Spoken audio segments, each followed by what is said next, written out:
The sermon I'm going to preach on tonight, well, I actually had about 3 different ones I was juggling around with. And this is the one that I felt God was leading me toward. So that's what we're going to do, because he said so. But I think it's one of the things that we get faced with a lot of things in our culture, our society, and it's been for a lot of us, if you've been ingrained in youth group and doing the trips and things like that, it's been a pretty good summer. You've had your little Nazarene bubble, the NCO family, and all that kind of stuff, and it's like, oh, I don't want to get back to school. Like, why can't we have like an NCO school? Yeah. North Central Ohio. No, That's our church. That's not how it is for me. We're not going to get out of summer. That's because you didn't come to me. About 2 weeks, I always want to go back to school.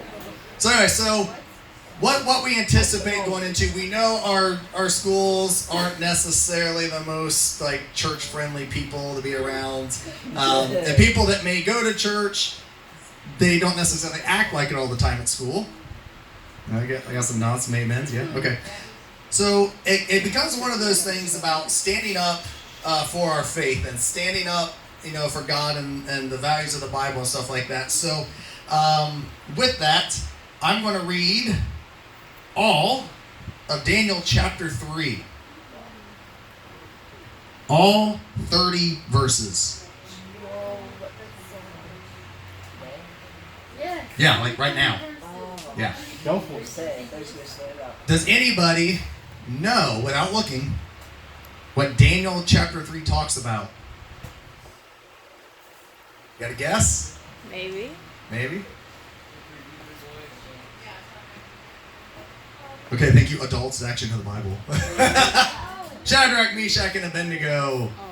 The fiery furnace. Some of you probably know the story, so I know the reference, maybe not. But it's actually in the book of Daniel. So here we go. Oh, well, let me ask, how many of you are pretty familiar with the story? Yeah. Oh, dear Lord. I'm just now hearing about. Okay, here's my disclaimer, and probably the thing I don't necessarily like about this is I was trying to find videos. Like everything on Shadrach, Meshach, and Abednego is basically kid stories. VeggieTales. I still don't know what Kid that story. is. VeggieTales. Kid story. Yeah, it is. I don't know what VeggieTales is. What? It's with I grew veggies. up in a neighborhood that was 2 steps above the hood. I'm sorry. So anyway, and I think part of that is that we grow up with this thinking this all little cute story. And for those who were at the Ark Encounter and saw the whole fantasy Ark thing, the little kids thing, and how that actually kind of dumbs down everything that the Ark really was and the danger and the sin and all that involved with it, that making something cute kind of makes it not quite as meaningful as we get older because we think of it as a cute kid story. This isn't necessarily a cute kid story. Like when we're kids, they have to do things to, lighten the mood because a lot of kids, they know that reality doesn't hit there yet. Sugarcoat it? Sugar, yes, they sugarcoat it. Too much. But, Oh, yeah. as we grow up and mature, realizing here that these 3 guys, like, they were sentenced to die a very horrible death for not bowing to an idol. All right, so here we go, starting at verse 1. There we go. It says, King Nebuchadnezzar made an image of gold, 60 cubits high and 6 cubits wide. That's roughly about 90 feet high. And it set on the plain of Dura in the province of Babylon.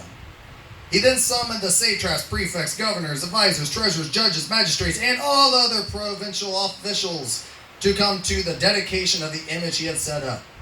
So all those people showed up for the dedication of the image that King Nebuchadnezzar had set up, and they stood before it. Then the herald loudly proclaimed, Nations and peoples of every language, this is what you are commanded to do. As soon as you hear the sound of the horn, flute, zither, lyre, harp, pipe, and all kinds of music, you must fall down and worship the image of gold that King Nebuchadnezzar has set up. Whoever does not fall down and worship will immediately be thrown into a blazing furnace. Therefore, as soon as they heard all those instruments go off, and all peoples of every language fell down and worshipped the image of gold that King Nebuchadnezzar had set up. At this time, some astrologers came forward and denounced the Jews. They said, "King Nebuchadnezzar, may the king live forever.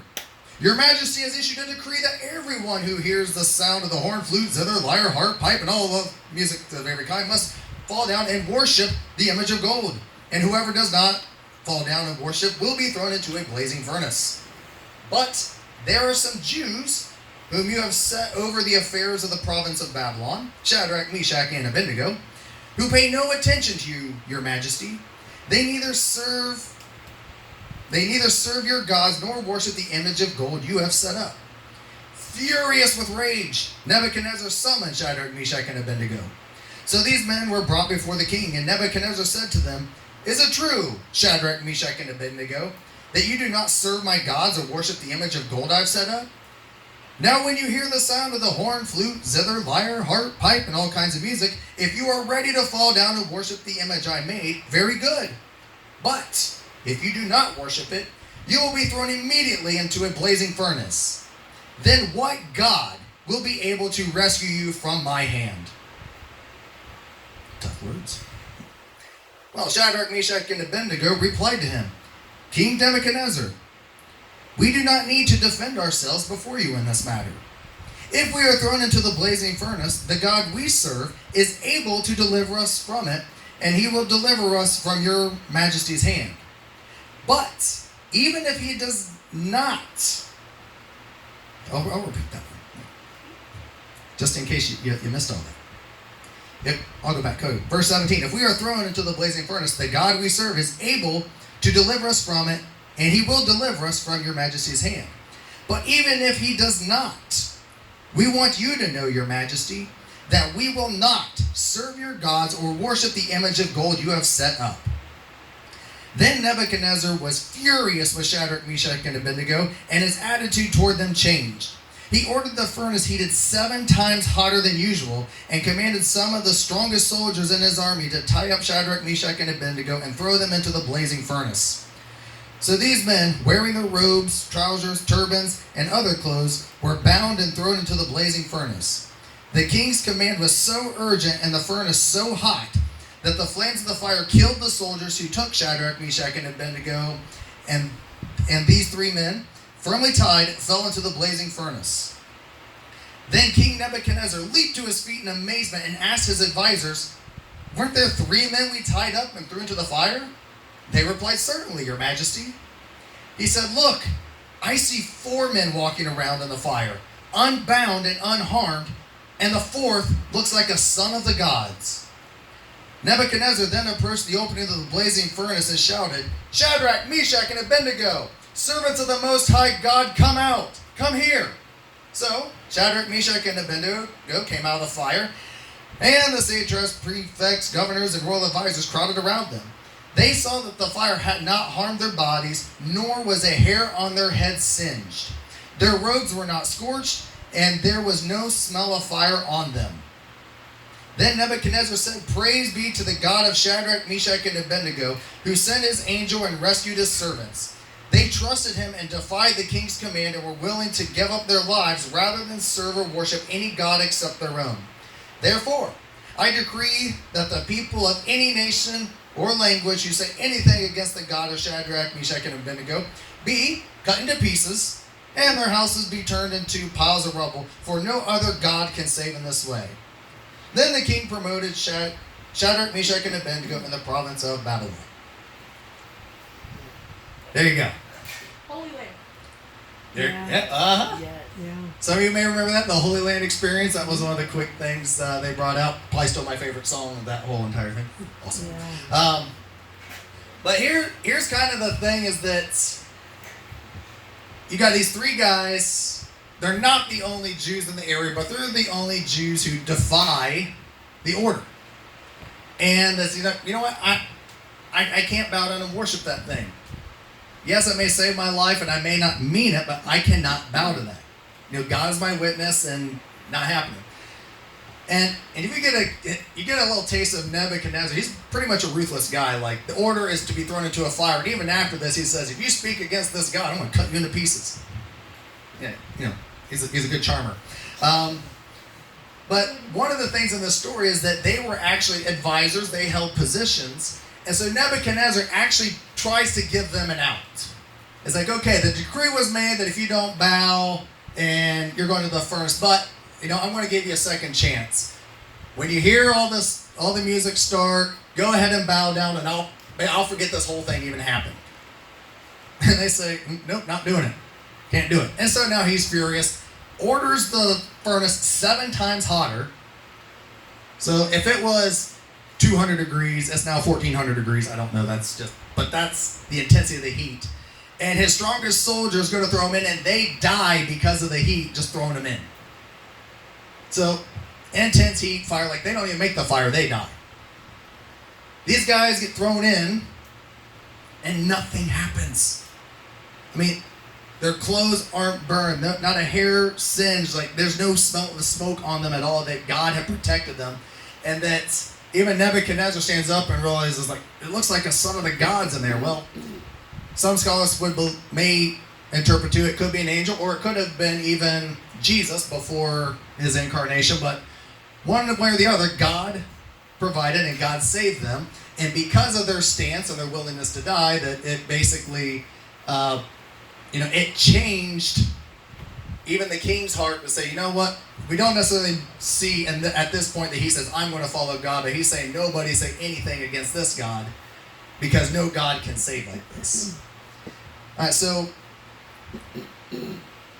thinking about that situation, I mean, it doesn't sound quite so cutesy, VeggieTales kind of thing, but yet it's like, and this is intense stuff, like, these guys not bowing, they know we're going to die for this. Or at least they were willing to die for it. Because their statement was, he's like, yes, I believe, we believe our God can save us from your hand. And they said, we don't need to defend ourselves against you. That's pretty powerful, that to go before the king and say, we don't have to defend ourselves. Our God can save us. And we believe it. But even if he doesn't, so even if we get thrown in this fire and die, we will never, ever bow to the image you set up or any other gods. So what in the world would this story have to do in our lives today? Because I don't know of any of us that have been threatened with a super hot fire to kill us because we proclaim the name of Jesus Christ. But a lot of us bow down for things a lot less important.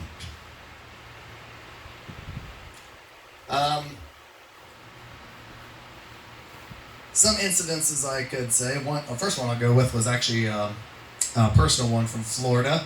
Had 2 students that wasn't our youth group that went to college that were told, if you write about God in your paper, you will get a 0 and it will affect your final grade. It was not a Christian college. It was one of those affordable, cheap colleges that people don't want to pay money to go to, but don't think that's going to have an effect on their kids' walk with Christ. But they wrote the paper anyway. Grades got dinged. They had to file complaints with advisors and deans and all that kind of stuff to minimize the damage. But that ultimately resulted in their transfer to Trevecca Nazarene. But in those kind of colleges, the professor can say, if you write about God, you're getting a 0, and they have a lot of them will give them the authority to do that. So, do you write the paper and include God? Because it was kind of like, their paper was kind of like the purpose of life kind of thing, or what they view, their views of life. No, yeah. Just not Christianity. So the thing is, if you've seen something like God's Not Dead, those things are actually based on true events. There have been multiple court cases. So the thing is, you go to these schools, do you bow to the professor just to keep peace and get the grade, or do you take a stand? It's not fire, but that's a grade. How about this one? If you're not willing to skip church and come to work, you're not going to have a job here anymore. That's a popular one. I know a lot of had to deal with, me included. If you skip such and such a school function for that church thing, we're going to fail you in choir or band, or you're going to be benched for 3 weeks.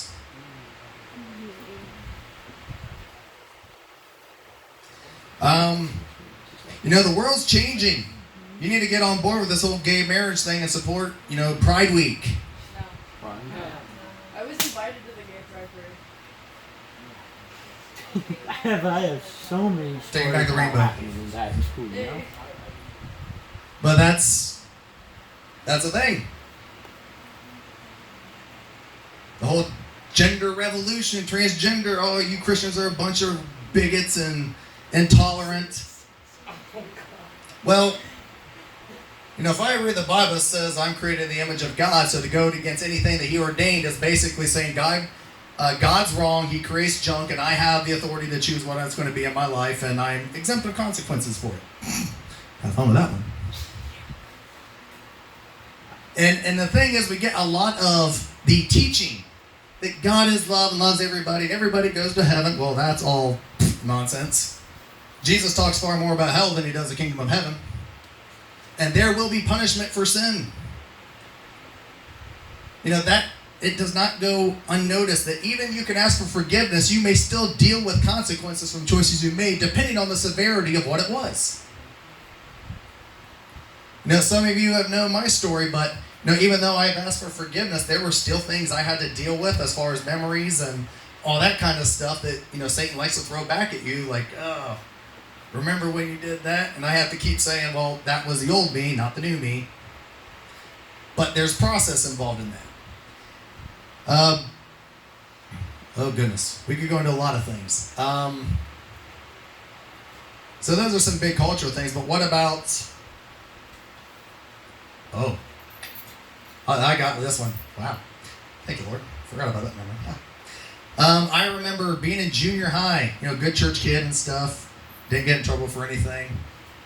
And basically I got held behind in one class with like 3 other guys because they were horsing around and threw something at the teacher, and she wasn't sure who it came from, and so she just said for us that were sitting in that corner had to stay behind. And she knew I didn't do it, but that was just that area. It's like all of you are staying after class. Okay. And I clearly remember one of the guys were talking about stuff, and he's like, something along the lines of, there it was. Yeah. Someone threw something and an F-bomb came out. And so you get that dilemma, especially in middle school, is that do you rat on who said it, or do you not, to try to, not get punched and bullied because the kid's like twice my size. But the comment was made is like, what, Noggle, it's okay to cuss. No one's going to rat on you. Really?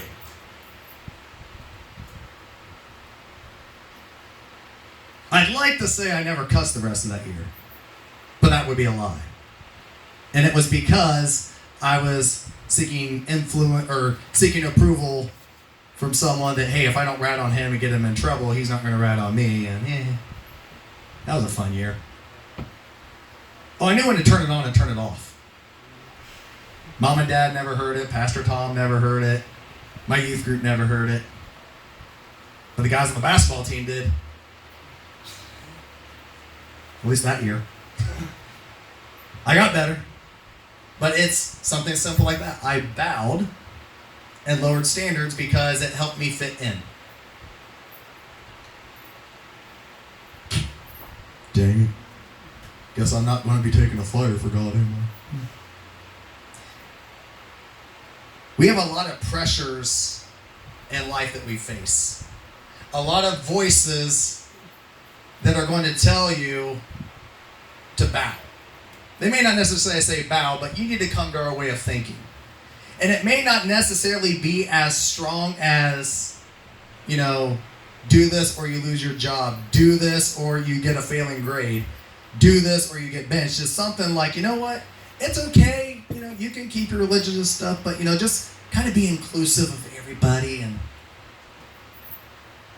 you know, because, I mean, there's, you know, people live good lives. They're sincere about their beliefs. And so we just need to be tolerant of each other. Well, that contradicts Jesus saying that he is the only way. And that is something that the world hates about the church. That we're bold enough to say that our God and Jesus is the only way to heaven. And that this is the code that we live by.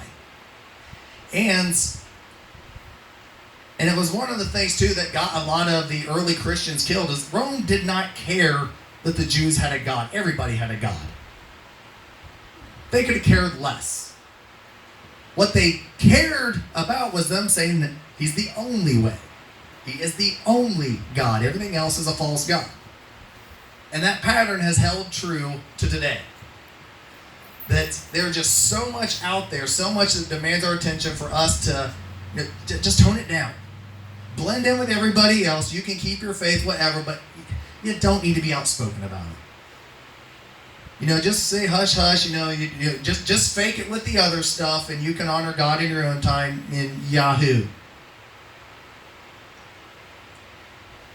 For me, and it's one of those things. Over years, you learn more, and I know most of you probably aren't in that spot yet.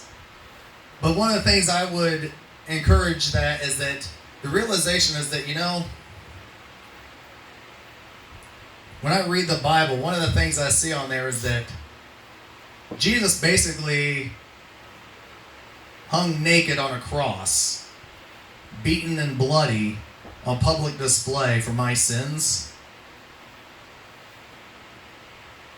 How can my faith and following him not be a public stance? How is it something that's just me and him and it doesn't affect anybody or anything else around me? And that's one of those things, is that those who are on the creation tour, this is one of the phrases I say a lot, but, you know, fear will cripple you. And that includes standing up for your faith. That when you go back to school, if you made some decisions this summer and people are like, man, what happened to you? You're different. Are you going to tell them why you're different? And it's like, oh, just stuff happened this summer, but, you know, I'm still me. Then you slip back into your habits and you blend in. Go to church when it's convenient and kind of keep it. I go to church, but don't let them know.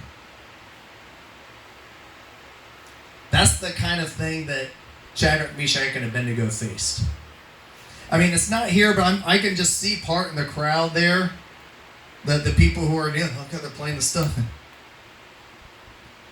Just get down! They're going to see you, but act like you're injured or you're slow. So get down! Like, don't you know you're going to die? I mean, you're making us look bad. Get down. We're trying to protect you. Just fake it. And that's another interesting perspective. And how many of our good church friends would have that same mentality of people, oh, okay, we're bowing. Okay, they're done looking, we can go now. That sometimes people with good intentions may not be the best intentions. That when I see this, as awesome as it was for Shadrach, Meshach, and Abednego and God protecting them, how much more did it affect the people that witnessed it? You know, we talk about having a backbone, a spine, whatever. It's like, how many spines were stiffened and they stood up for God because they saw three guys who were willing to face the fire. And they come out unharmed. You know, our faith is going to be tested. And I love, this is probably going to be one of my new phrases too, that We fall into temptation, but you don't fall into holiness. You know, following God takes discipline. You don't just accidentally become great at prayer. You don't accidentally become good at studying the Bible and understanding it. You don't accidentally just come to church and, oh, I just showed up here today. Huh, great. It takes effort. It takes discipline. It takes focus. And when we get lazy, that's when we start to bow. And so hopefully tonight, you know, maybe there's things in life that, you know what? We heard the message and we can say, you know what? I probably bowed in some places I really shouldn't have. And those are areas that I would say you need to ask forgiveness for. And for some of you, it's actually, you know what? I know when I go to school in a month or so, or when I go to my job, or in some cases even your family, knowing that, you know what? I need to face the fire because people are watching me, and my faith and my example is going to be what inspires someone else to follow God. It could be something in your schools that for the people who have been hiding and cowering, to see at least one or two of people in their school stand up, it will give them the courage to stand up. And that's one of the cool things about being the part of the body of Christ, is that it's not just the Church of the Nazarene, but all the churches and people who claim to follow Christ, that, you know, we need to encourage each other. And understanding too, when it comes to the world, they're going to hate you. And Jesus even said that because the world hated him, and so because we carry the name of Jesus, they're going to hate us. Sorry. But well, we're on the winning team. You know, our God can save, our God delivers, our God provides. And it could be interesting what could happen, what type of revival could happen if just enough people had a backbone to stand up and say, I will not bow.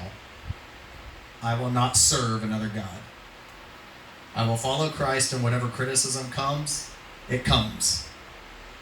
But I'm not bowing. So with that, let's go ahead and pray here.